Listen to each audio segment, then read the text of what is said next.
Hey everyone, welcome back. Today's deep dive is really all about your request to understand leadership and personal growth. Mm-hmm. We're diving into some really fascinating material excerpts from a book on leadership, all sprinkled with personal anecdotes and reflections. Oh, nice. Okay, so get this. The whole point is to discover how our personal struggles, those things we try to bury deep down, Right. can actually become the foundation for powerful and authentic leadership. That's fascinating. It kind of flips the script on that whole traditional up and to the right success narrative, doesn't it? This deep dive suggests that real leadership actually emerges from embracing the messiness of being human. It really does. Yeah. The book starts with Jerry as a kid watching his dad grapple with job loss after decades at this printing company Wow. and seeing his dad's confidence just crumble, the struggle to find steady work. Right. It left a lasting impact on Jerry. It makes you think, doesn't it? How do those early experiences, even those that seem kind of mundane on the surface, actually shape our beliefs about work and leadership? Jerry vowed to never rely on anyone else for employment ever again. Wow. Which fueled his self-reliance, definitely. Yeah. But it also created this constant hum of anxiety. It's a superpower, Yeah, but with a hidden cost. right? He was so self-reliant that it fueled his success, but it also made it difficult for him to stay put. Yeah. Then the book jumps to these other snapshots from Jerry's childhood, finding solace in a giant chestnut tree, Aww. the long commute to school in Brooklyn, unearthing a treasure trove of used books at this bookstore called Binkin's.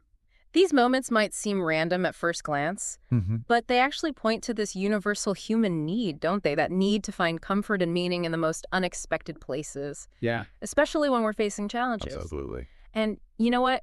Keep that idea in the back of your mind because it echoes throughout his whole leadership journey. It really does. Yeah. Okay, so Jerry's early career takes off. He thrives in journalism, launches a tech magazine, then moves to venture capital right as the internet explodes. Wow, he's in the right place at the right time. He really is. Yeah. From the outside, he's totally crushing it. Right. But inside, not so much. Uh-oh. He calls these years the beads of sweat.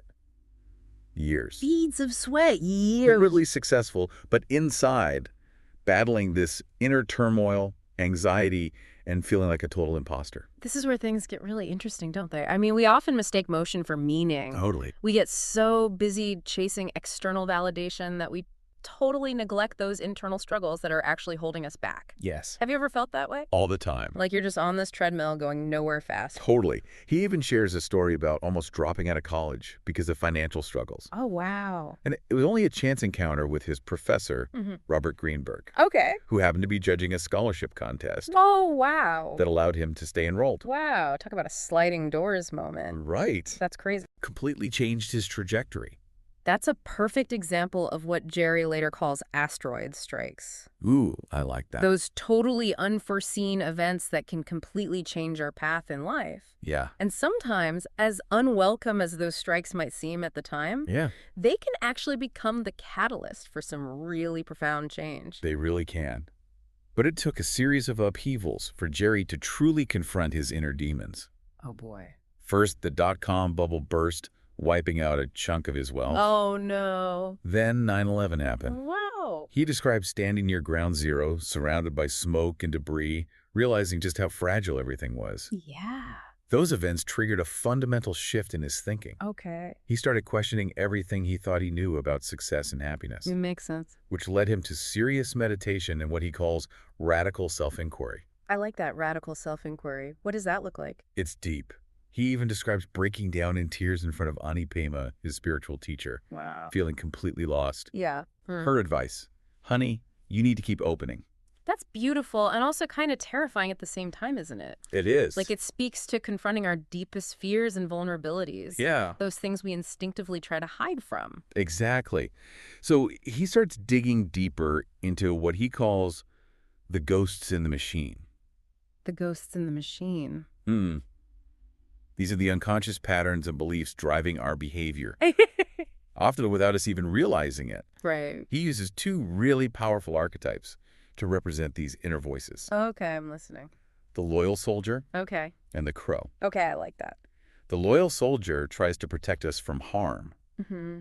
often by keeping us small and playing it safe. Yeah. It's that voice that whispers, don't take risks, you'll fail. Right. Don't stand out, you'll be rejected. It's trying to keep us in our comfort zone, Yeah. even if that comfort zone is actually kind of miserable. Totally. Yeah. Then there's the crow. Uh-oh. That relentless inner critic constantly pecking away at our self-esteem. Mm. The crow tells us we're not good enough. Right. That we're frauds waiting to be exposed. I think we've all met our inner crow at some point. Oh, yeah, I know. I have. For sure. Yeah.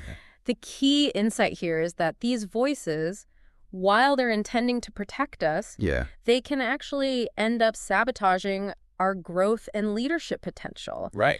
So just recognizing them, Yeah. that's the first step toward breaking free. He shares a great example of this playing out in his own life. Picture this. He's on a plane feeling totally overwhelmed with self-doubt after a tough experience. Uh-oh. He literally hears the crow in his head saying things like, "What's wrong with you? You're not who people think you are. You're a fake." Oof. It's a little too real, isn't it? Right. It illustrates how deeply ingrained these patterns can be, Yeah. even for someone who's achieved so much. Right. And it reminds us that this journey isn't just about professional success. Right. It's about our fundamental sense of worthiness and belonging. It is. Here's the central question that keeps coming up in the book. How am I complicit in creating the conditions I say I don't want?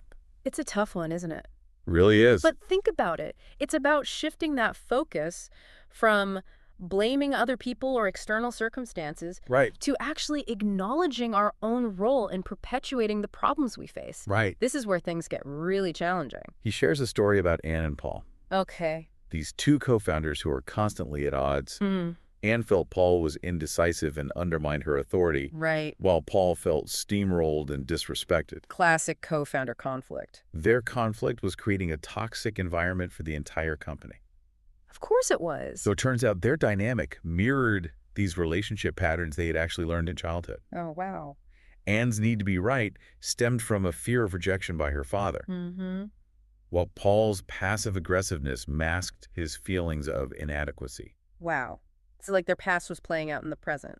It's a powerful illustration of how our past unconsciously plays out in our present relationships, especially in these high-pressure environments. Definitely. I bet you've witnessed something similar, haven't you? Oh, all the time. Think about a time when you felt frustrated with a coworker. How might your own reactions have contributed to the situation? That's a good point. It's not about blame. No. It's about understanding how we all play a part. Right. And recognizing our own complicity can actually empower us to create real change. Exactly.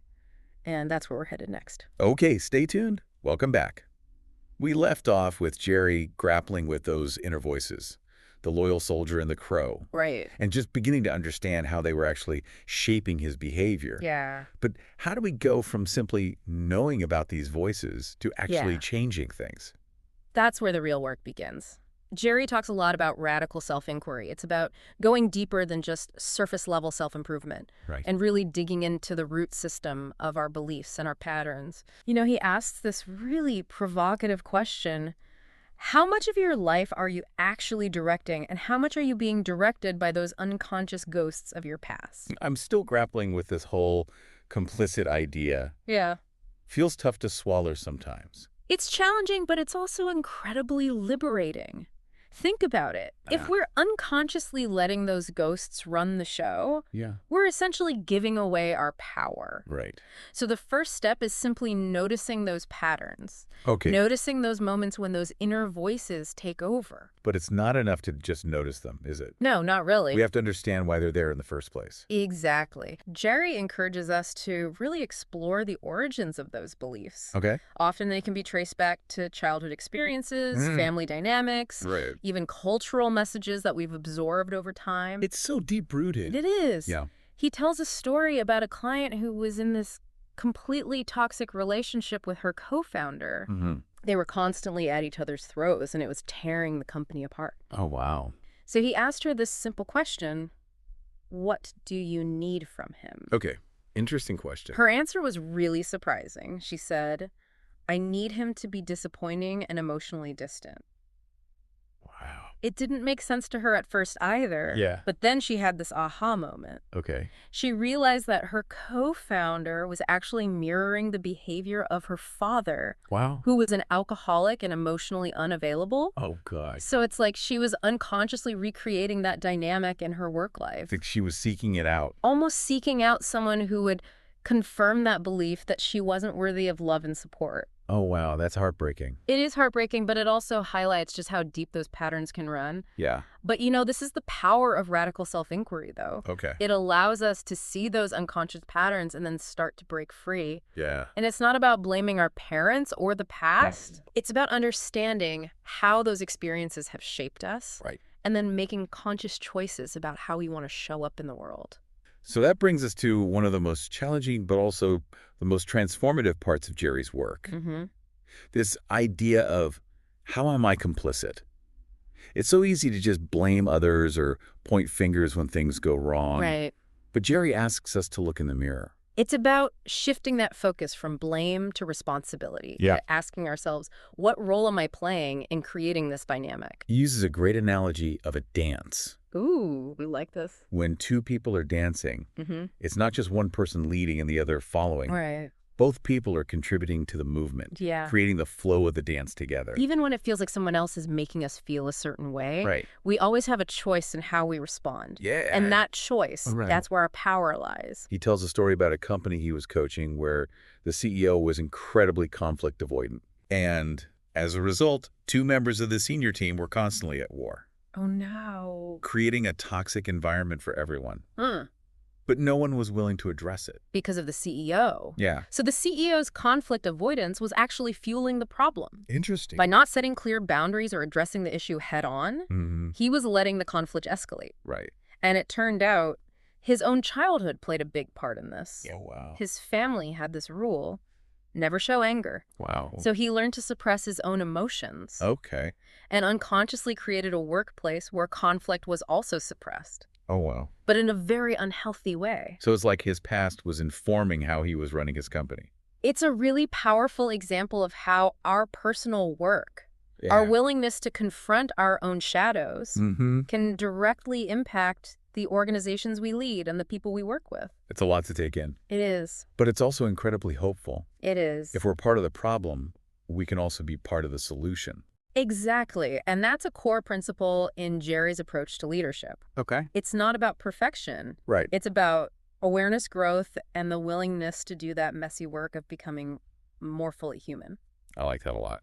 One tool he uses is the practice of standing still, which we talked about earlier. Right. Creating space for reflection. Exactly. It's tough in our culture that values constant motion and productivity. It is. But I can see how it's essential for leadership, for making thoughtful decisions instead of just reacting all the time. He tells this story about a client who was completely overwhelmed by her to-do list, Oh, no. constantly feeling behind. She was that classic overachiever, always pushing herself to do more, be more, achieve more. Yeah, I know that type.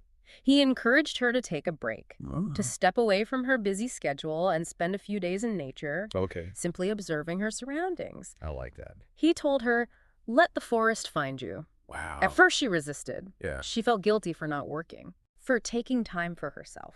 Have you ever felt that way? Oh, yeah, all the time. Like you're not allowed to rest. Absolutely. It's so common. But ultimately, she surrendered to the experience. good for her. She started paying attention to the sounds of the wind in the trees, Mm-hmm. the colors of the leaves, the rhythm of her own breath. That sounds so peaceful. And as she slowed down and created space, she started to get clarity about what was truly important. Yeah. She realized that she had been so focused on external achievements Right. that she had completely lost touch with her own inner compass. I think we've all been there. We have. Yeah. It's so easy to get caught up in the hustle and the grind Mm-hmm. and forget to take care of ourselves and Mhm. connect with what brings us joy and meaning. And that disconnection can show up in our leadership as well. It does. Mhm. We become so fixated on results and hitting targets Mhm. that we lose sight of the people we're leading. That's a good point. So standing still isn't about being passive or unproductive. Right. It's about creating space for renewal. It's for deep listening. Yeah. Or connecting with our intuition and wisdom. That makes a lot of sense. When we're constantly in motion, it's hard to hear those quieter voices, It is. both our own and the voices of the people around us. He tells a story about a young CEO who was having trouble closing a big deal with a group of investors. Okay. She had a great product, a solid plan, a passionate pitch, But something wasn't working. but she kept hitting a wall. They were interested, but hesitant. They weren't fully buying in. Jerry encouraged her to tap into her personal story, Okay. to share the why behind her company. I like that. She'd grown up poor, and her mission was to create a business that provided healthy, affordable food to underserved communities. That's a great mission. But she'd been afraid to share that part of herself. Oh. She worried that it would make her seem weak or unprofessional. Yeah, I get that. He helped her to see that her vulnerability was actually her strength. That's powerful. Exactly. Yeah. It's what made her story unique and compelling. And when she finally shared it with the investors, Mhm. everything changed. Wow. They were moved by her passion and her authenticity, and they finally saw the true value of her company. That's so powerful. Yeah. It's amazing how vulnerability can be such a tool for building trust and connection, isn't it? It really is. It allows us to show up as our full selves, Mhm. imperfections and all, Yeah. and connect on a much deeper level. It's essential for creating a workplace culture where people feel seen, heard, and valued. Right. It's about moving beyond those transactional relationships Yeah. and building genuine connections based on empathy and understanding. I love that. And you know what that leads to? What's that? Greater collaboration, creativity, and a shared sense of purpose. That's what it's all about. Mm-hmm. So as we continue this deep dive into Jerry's philosophy of leadership, it's important to remember that it's not about achieving perfection Right. or having all the answers. No. It's about being willing to do the inner work, Yes. confront our shadows, and show up with greater vulnerability, authenticity, and compassion. That's how we become not just better leaders, Right. but better humans. Now, as we move into part 3, I want you to think about this.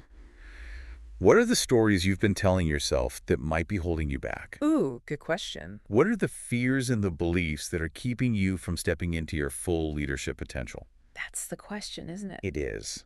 And more importantly, what choices can you make today to start rewriting those stories and creating a more authentic and fulfilling leadership journey?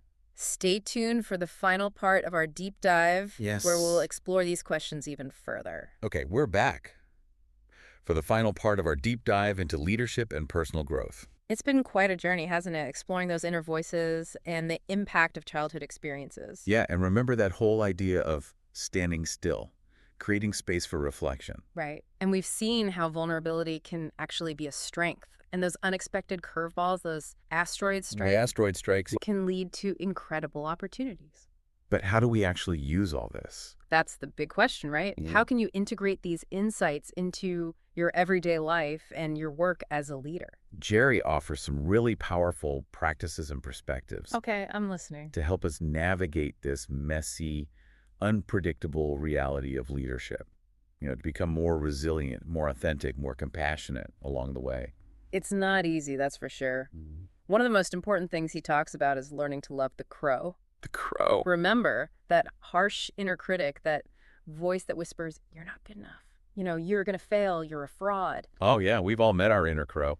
It's so easy to get caught in that spiral of negativity, Yeah. to believe those lies. But Jerry says the crow is actually trying to protect us. In its own twisted way, right. It's trying to keep us safe from that pain of rejection, failure, humiliation. So what, we just give in? No, not at all. Instead of trying to silence it or beat it into submission, he suggests we try to understand it. To understand the crow. Yeah, to see it as a part of ourselves that needs compassion and love. So I shouldn't yell at it anymore. Not helpful. He even suggests thanking the crow. Thanking the crow. Seriously? Yeah, for trying to protect us, even if its methods are a bit misguided. Okay, that sounds a little out there, but I'm willing to try it. It makes sense, though. When we fight the crow, we just give it more power. But when we acknowledge it, accept it, appreciate it, we start to disarm it. That's interesting. And this allows us to move forward with more self-awareness and compassion, both for ourselves and the people around us. Okay, what else? What other practices does he talk about? He talks about learning to retrieve the treasure. Retrieve the treasure. Okay. That sounds intriguing. This builds on that "how am I complicit" idea. Remember, it's about recognizing that even our most painful experiences, our biggest failures, they can hold valuable lessons and insights. It's like turning lemons into lemonade. Exactly. It's Yeah. about seeing those experiences not as something to hide or be ashamed of, but as opportunities for growth and transformation. I like He tells a story about a client who was incredibly successful, a true entrepreneur, but also a classic perfectionist. Oh yeah, those types can be tough to work with. She was always pushing herself to achieve more, to be the best, never make a single mistake. Sounds exhausting. And while that drive led to a lot of outward success, it also created a ton of stress and anxiety. She was terrified of failing, of letting people down, of showing any vulnerability. Fear can be such a powerful motivator, but also so destructive. Right. So Jerry helped her to see that her perfectionism was rooted in a deep-seated fear of being unloved, unworthy. She learned to equate her worth with her achievements. So she was always trying to prove herself. Exactly. He encouraged her to explore those beliefs, to trace them back to their source, and to start challenging them. And what happened? As she did, she began to realize that her worthiness wasn't dependent on her achievements at all. Wow, that's powerful. It is. She was worthy of love and belonging simply for being herself. That must have been such a relief. It freed her up to take more risks, to embrace failure as part of the learning process, to lead with more authenticity and vulnerability. You know, it's like that saying, sometimes you have to get lost to find yourself. Sometimes it's those struggles, those mistakes that help us uncover our greatest strengths. Absolutely. And that brings us to another really key theme that emerges from Jerry's work: redefining what work and leadership truly mean. I like that. He challenges that whole traditional image of the heroic leader. The one with all the answers, who never shows weakness, who can single-handedly drive the company to success. Yeah, that's a myth, isn't it? It really is. Yeah. So what does he suggest instead? He suggests a more human-centered approach to leadership. What does that look like? It recognizes the interconnectedness of our lives and our work. It's about creating a culture that supports well-being, both individually and collectively. Okay, I'm following you. He tells this amazing story about Ben Saunders. Who's Ben Saunders? He's a polar explorer who has completed some of the most grueling expeditions on Earth. He's pushed himself to the absolute limit. Wow, that takes incredible mental and physical strength. Ben talks about how he used to be driven by this need to prove himself, to conquer the elements, to achieve something extraordinary. But there was something missing, right? Right. After a close friend and mentor died tragically during an expedition across Antarctica, Ben started to question everything. That's a huge wake-up call. It was. He realized that he'd been so focused on the goal, on the achievement, that he'd lost sight of what truly mattered. His priorities shifted. Yeah, he shifted his focus from conquering the external world to exploring his inner world. He started meditating, practicing mindfulness, really prioritizing his relationships. And what did he find? He found that true strength and resilience come not from pushing ourselves to the limit, but from cultivating a deep connection to ourselves, to others, and to something larger than ourselves. That's a powerful lesson, and it's not just for polar explorers. Right. It's a lesson for all of us. It reminds us that our work isn't separate from our lives. It's an expression of who we are. Exactly. Our values, our aspirations, and when we create a work culture that honors that interconnectedness. That supports our well-being. Right. Encourages us to bring our full selves to the table. Then we unlock a whole new level of creativity, collaboration, and innovation. So as we wrap up this deep dive, I want to leave you with one final thought from Jerry. Okay. He says, this is how life is supposed to be. It's so simple, yet so profound. It is, right? It It reminds us that life isn't meant to be a constant struggle. Not just a never-ending quest for achievement and validation. It's about finding joy in those everyday moments. Connecting with the people we love. Making a contribution that truly matters to us. It's about embracing our vulnerabilities. Learning from our mistakes. Showing up with courage and compassion, even when things are tough. It's about recognizing that leadership isn't a destination. It's a journey. And that the most important thing isn't what we achieve, but who we become along the way. Keep opening, keep standing still, keep asking those tough questions. Because it's in that journey that we discover our true selves and create a world that's more compassionate, more just, more fulfilling for everyone. Well said. And that's it for this deep dive. Thanks for joining us. It's been a pleasure. We'll see you next time for another deep dive into the ideas that matter